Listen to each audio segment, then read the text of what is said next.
Man, do I have a lot to say about this game.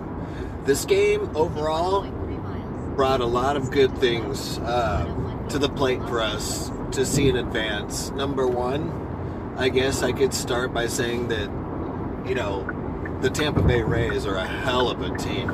And I can tell you this about the Tampa Bay Rays. They're the ones that seem to have all the solutions right now. I'm not saying we're going to lose to them. What I'm saying is that they present a package of results. When you look at the players like Tommy Pham or the two plays that Willy Adames made. Willy Adames, he's been overlooked in my commentary, but not overlooked by me at all. I just hadn't mentioned him. Willy Adames is a heck of a player. If you want to know who I think is a little bit weaker on that team, usually I would say Kiermaier or Joey Wendell.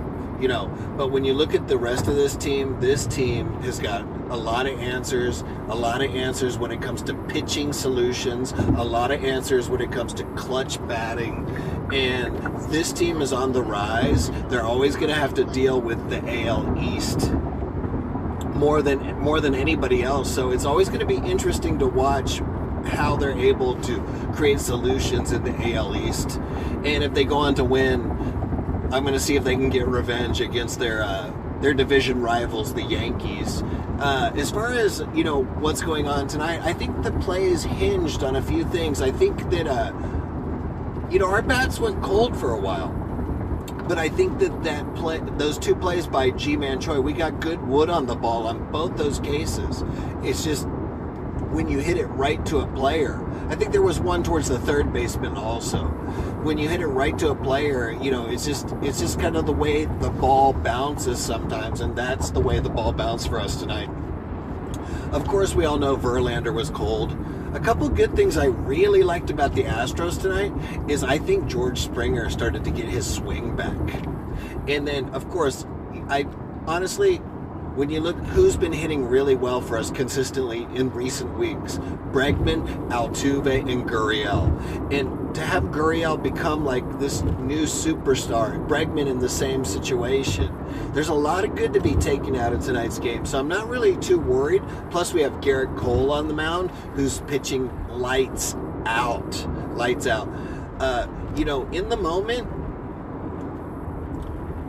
this series is showing the three best pitchers in baseball, bar none. The three best pitchers in baseball. The only other person that I think might be quite that good is Jack Flaherty with the Cardinals, and maybe off and on because he's been cold a couple times, which nobody else on the Astros has been this cold. But Hyunjin Ryu, he was lights out for most of the year. Then he had 2 or 3 bad outings in a row. So this, in a sense, you could say this series has the 3 best pitchers in the league. Even if you look at last year's Cy Young with Blake Snell. But Charlie, if you just dissect it to this week, you could say the 2 best pitchers this week are Garrett Cole and Charlie Morton. And Charlie Morton is pitching out of his mind. So when you look at Game 1 and Game 2, we won because of our great pitching. Game 3, they won because of their great pitching. Game 4, we lost because of our bad pitching. And they presented solutions. The ball bounced in funny ways. If you guys looked at the game closely, Verlander must have been just straight up tired. He didn't have movement on his pitches. He wasn't even placing the fastball even close.